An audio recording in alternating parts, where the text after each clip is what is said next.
সমস্ত মান-অভিমান ভুলে গিয়ে যখন কমলিনী এবং নতুন কাছাকাছি এলো, তখনই আবার বাধা হয়ে দাঁড়িয়েছে বোর। হ্যাঁ প্রিভার 70 দেখা যাবে আজকের পর্বে। বিস্তারিত জানতে ভিডিওতে একটি লাইক দিয়ে সম্পূর্ণ ভিডিওটি দেখতে থাকুন।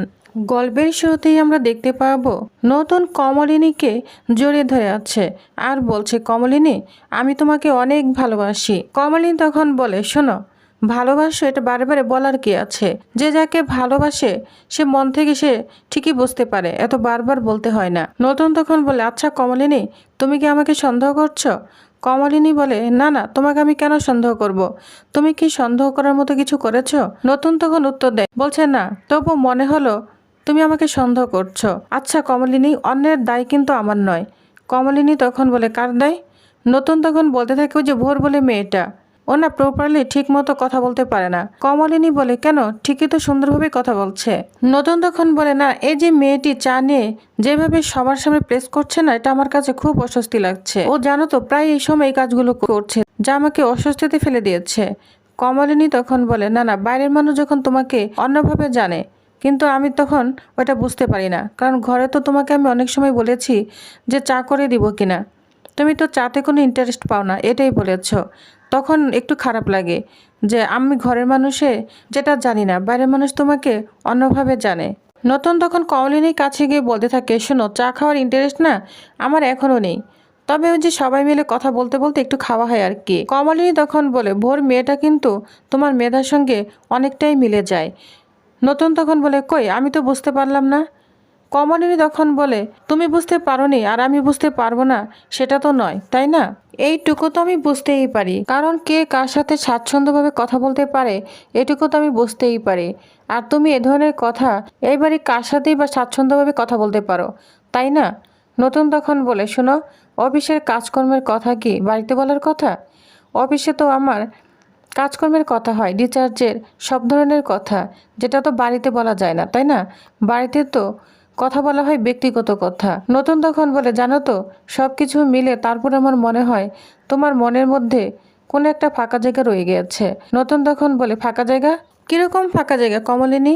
কমলিনী তখন বলে, শোনো, আমার মনে হয় কি তোমার না আরো শিক্ষিত মেয়ে দরকার ছিল, কারণ তোমার পাশে একজন শিক্ষিত মানুষ দরকার, যার সঙ্গে তুমি মন খুলে কথা বলতে পারবে এবং সে তোমার ভাষা বুঝতে পারবে, কারণ আমি তো এত শিক্ষিত নই। নতুন তখন বলে, শোনো, তুমি আমরা দুজন এই বাড়িতে অনেক দিন ধরেই রয়েছি, কই কখনো তো তোমার মনে হয়নি যে কথাগুলো বলবার?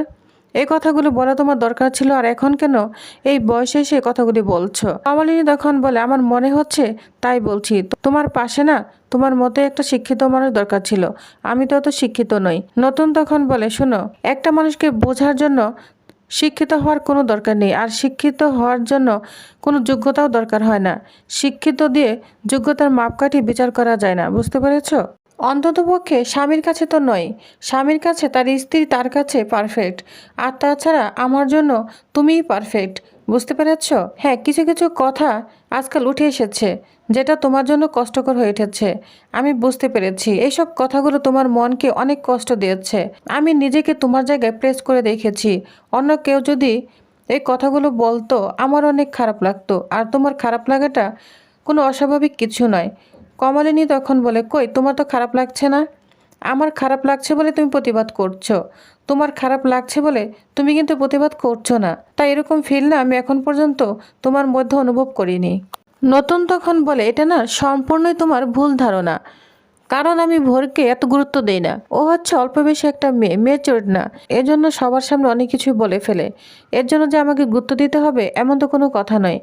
আর তাছাড়া ভোরকে ওইভাবে আমি গুরুত্ব দিচ্ছি না, যার সব কথায় আমাকে গুরুত্ব দিতে হবে। আমি যখন ওর কথায় গুরুত্ব দেই না কমলিনী, আমারও মনে হয় ওর কথায় না তোমারও গুরুত্ব দেওয়া উচিত না। আচ্ছা কমলিনী, একটা কথা বলো, তুমি কি আমাকে বিশ্বাস করো না? যা শুনে কমলিনী বলে, তোমাকে অবিশ্বাস করবো এটা তো আমি কল্পনাও করতে পারি না। তখন নতুন বলে, তাহলে তুমি এরকম ধরনের কথা কেন বলো? সবচেয়ে বড় কথা হচ্ছে তুমি আমার স্ত্রী, তোমার মর্যাদা না সবার উপরে, বুঝতে পেরেছ? এর জন্য তো বলছি, সেমিনারে যদি তুমি না যাও আমার কাছে না অপূর্ণতাই থেকে যাবে, কোনো অর্থই হবে না এর যাওয়াটা। কমলিনী তখন বলে, তোমার কাজের জায়গা তো আমি সবসময় যেতে পারবো না, তাহলে গিয়ে লাভ কি? নতুন তখন বলে, হ্যাঁ তা ঠিক আছে, কাজের জায়গায় নাই যেতে পারো, কিন্তু 2 দিন পরও যদি জয়েন করো সেটাও তো আমার ভালো লাগবে। তবুও তো তুমি ওইটারও কথা দিতে পারছো না। কমলিনী তখন বলে, শোনো, কিভাবে দিতে পারবো? মিঠির এই অবস্থা, মিঠিকে কি আমি বলতে পারি? আমি তো কিছুতেই বলতে পারবো না, কারণ মিঠি যেতে চাইবে না। আর মিঠি না গেলে ওইখানে আমি কিভাবে যাব বলো তো? নতুন তখন বলে, হ্যাঁ, মিঠি না গেলে তো আমিও তো যার কোনো কথাই কল্পনা করতে পারছি না। কমলিনী তখন বলে, আচ্ছা নতুন, আমার মনে হয় জানো তো, আমি তোমার কাঁধের উপর আমাদের সব দায়িত্ব চাপিয়ে দিয়েছি। নতুন তখন বলে, কমলিনী, এভাবে কথা বলো না, সব দায়িত্ব কিন্তু দায়ী নয়। আর তুমি আমার উপর দায় চাপাতে যাবে কেন? আমি তো ভালোবেসেই তোমার পাশে এসেছি। এসব কথা বললে না আমার খুব ছোট মনে হয়। আমার মনে হয় তুমি আমাকে দূরে ঠেলে দিচ্ছ। কমলিনী তখন বলে, ঠিক আছে, বাদ দাও, অনেক রাত হয়েছে, ঘুমিয়ে পড়ো। নতুন তখন কমলিনীকে জড়িয়ে ধরে বলতে থাকে, কমলিনী, এসব ধরনের কথা না আর কখনোই বলবে না, কারণ তুমি আমার পাশে থাক আমার মনের মধ্যে জোর পাই। আর তুমি যদি এমন করো না, মনে হয় আমি সব যেন হারিয়ে ফেলছি। কমলিনী, তোমার কিরকম মনে হয় না? কমলিনী তখন বলে, হ্যাঁ, অবশ্যই মনে হয়। তুমি জড়িয়ে ধরে না থাকলেও মনে হয়, মনে হয় তুমি আমার বটগাছ। জানো তো, আমার জীবনটা তো ঝলসেই গিয়েছিল যখন থেকে তুমি আমার পাশে এসেছো, আমাকে আঁকড়ে ধরে আছো। তখন থেকে জানো তো, আমি আমার মন থেকে আবার যেন নতুন করে বাঁচতে শিখেছি। তবে যাই হোক, সংসারটাকে চেয়েছি জোড়া তালি দিয়ে এক করে রাখতে, কিন্তু সে আর পারছি না। নতুন তখন বলে, সংসার তো সবসময় যে এক নিয়মের মধ্যে চলবে এটা তো নয় কমলিনী। সবারই তো একটা নিজস্ব বলে কথা আছে। ওই নিজস্বটা না ওদের মধ্যে ছেড়ে দেওয়া উচিত। সবসময় না ঢুকতে হয় না, বুঝতে পেরেছ? যেমন আমাদের মিঠির ব্যাপারটা, এই ব্যাপারটা না সম্পূর্ণ ওর ব্যাপার, আমরা কিন্তু চাপে দিতে পারি না। কমলিনী তখন বলে, হ্যাঁ তা ঠিক আছে, কিন্তু আমার মনে হয় কি জানো, কিষানও না মিঠিকে অনেক ভালোবাসে। ছেলেটা যখন সত্যিই ভালোবাসে এটা কিন্তু বেশ বুঝতে পারছি।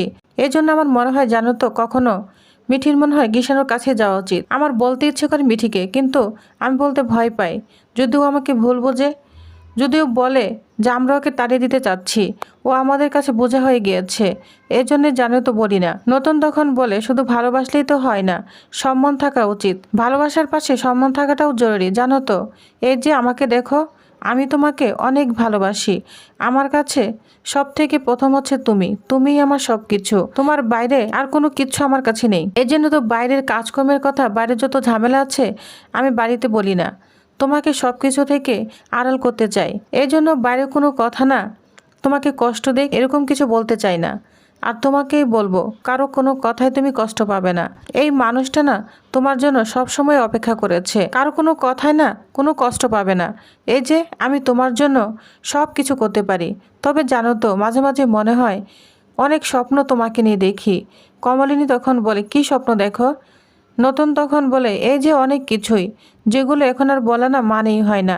মনে হয় কি জানো, আমরা যদি শুরু থেকে সব কিছু শুরু করতে পারতাম, তাহলে হয়তো আমাদের সব কিছুই সমাধান হয়ে যেত। এই যে এখন আর আমাদের মধ্যে এত ভুল বোঝাবুঝি তৈরি হতো না। কমলিনী তখন বলে, জানো তো, আমিও চেষ্টা করি কিন্তু পারি না, আমার কোথাও যেন আটকে যায়। নতুন তখন বলে, আমিও জানি তোমার কোথায় আটকে যায়, তবে চিন্তা করো না কমলিনী, তুমি মন থেকে যেদিন আসবে সেদিনই সব কিছু হবে। আমি সারা জীবন অপেক্ষা থেকেছি, প্রয়োজনে আজীবন অপেক্ষা করব। বুঝতে পেরেছ? কোনো চিন্তা করো না। এই বলে দুজন দুজনকে আবারও জড়িয়ে ধরে। তো দুজনের মান অভিমান অনেকটাই ভেঙে গিয়েছে। তখনই ওই মুহূর্তে আবারও দেখা যাচ্ছে ভোর ফোন দিয়েছে। নতুন তখন বলে, ছাড়ো তো, ফোন রিসিভ করতে হবে না, যে যাই হোক না কেন, ফোন এখন আমরা রিসিভ করব না, বুঝতে পেরেছ? কমলিনী তখন বলে, কি যে বলো না, জরুরি ফোনও তো হতে পারে। তখন কমলিনী ফোনটা আনতে যায়, সে দেখতে পায় ভোর ফোন দিয়েছে। ভোরের ফোন দেখে কমলিনীর মনটা আবারও খারাপ হয়ে যায়, নতুনকে ফোনটা দিয়ে দেয়। নতুন তখন রাগান্বিত হয়ে ভোরের সঙ্গে কথা বলতে থাকে, বলছে, কি ব্যাপার ভোর, তোমার কি মনে হয় সব সময় আমি ফ্রি থাকি, তুমি আমাকে ফোন দেবে? এখন কয়টা বাজে? আমাদের তো পার্সোনাল বলে কোনো কথা আছে, পার্সোনাল থাকতে পারে, তাই না? তখন ভোর বলে, স্বতন্ত্রদা, তুমি এরকম রাগ করছো কেন? জানো তো, আমি একটা সারপ্রাইজ পার্টি আয়োজন করেছি। কালকে আমার জন্মদিন, আমি একা একা সব আয়োজন করেছি, এজন্য ভাবলাম যে স্বতন্ত্রদা জানবে না এটা কি হয়, এর জন্যই আমি তোমাকে ফোন দিয়েছি। নতুন তখন বলে, শোনো, তোমার জন্মদিন ঠিক আছে, তুমি এটা কালকে সকালে জানালেও পারতে, এত রাতে ফোন তো তোমার ঠিক হয়নি। তখন ভোর বলে, ঠিক আছে, আমি ক্ষমা চাচ্ছি স্বতন্ত্রদা, আমি তোমাকে ডিস্টার্ব করলাম, তখন নতুন বলে, হ্যাঁ অবশ্যই ডিস্টার্ব করেছ। ভোর তখন বলে, ঠিক আছে, তবে কালকে আমার জন্মদিন, তুমি এসো, বৌদিকে নিয়ে এসো, আমার খুব ভালো লাগবে। এখানে আমি একা একা তো এর জন্য আয়োজনটা করেছি, এজন্যই তোমাকে ডিস্টার্ব করেছি, এখানে তো আর আমার কেউ নেই। তখন সতেন্দ্র বলে, ঠিক আছে, যদি তোমার ইনভাইট করতেই হয় তুমি তোমার বৌদিকে ইনভাইট করো। তখন কমলিনীকে ফোনটা দিয়ে দেয় নতুন। কমলিনী আর ভোর কথা বলতে থাকে। ভোর কমলিনীকে ইনভাইট করে যে, বৌদি কালকে এসো, আমার জন্মদিন, তুমি সতেন্দ্রদার সঙ্গে চলে আসবে, আর তোমার সঙ্গে আসলে সতেন্দ্রদার সঙ্গে একটু টাইম স্পেন্ড করা যাবে, গান বাজনার আয়োজন করেছি। কমলিনী তখন বলে, শোনো, আমার সঙ্গে আসলেই যে তুমি তোমার সতেন্দ্রদাকে কাছে পাবে এটা নয়, সতেন্দ্রদা কিন্তু আমাকে ছাড়া অনেক জায়গায় যায়, বুঝতে পেরেছো? ভোর তখন বলে, বৌদি সবসময় সতেন্দ্রদার কথা হয়ে তুমি কথা বলে কেন? দুজন মানুষ তো আলাদা, এক আত্মা এক প্রাণ, এটা তো বেশ বুঝতে পারি। যা শুনে কমলিনী রাগান্বিত হয়ে যায়, বলছে, এই শোনো, তোমার সতেন্দ্রদার আমি আলাদা নই, এজন্যই তোমার সতেন্দ্রদার হয়ে কথা বলছি, বুঝতে পেরেছ? ভোর তখন বলে, বৌদি যাই বলো, একজনের একাত্ম এক প্রাণ কিন্তু কেউ হতে পারে না, আর সতেন্দ্রদা ঘর বাঁচানোর জন্য এরকম করছে। আর ভাবতে অবাক লাগে, জানো তো, সতেন্দ্রদা মানুষের মতো, তাকে এখন এরকম করতে হচ্ছে ঘর বাঁচানোর জন্য। যা শুনে কমলিনী অনেক কষ্ট পেয়ে যায়। তো ভিউয়ার্স, তাহলে আপনাদের কি মনে হয়, ভোরকে কেন্দ্র করে আবারও কি শুরু হতে চলেছে নতুন এবং কমলিনীর মধ্যে দ্বন্দ্ব? তো নেক্সট আপডেটে কী হতে চলেছে সম্পূর্ণ জানতে অবশ্যই পরবর্তী আপডেট পর্যন্ত অপেক্ষায় থাকুন। ধন্যবাদ।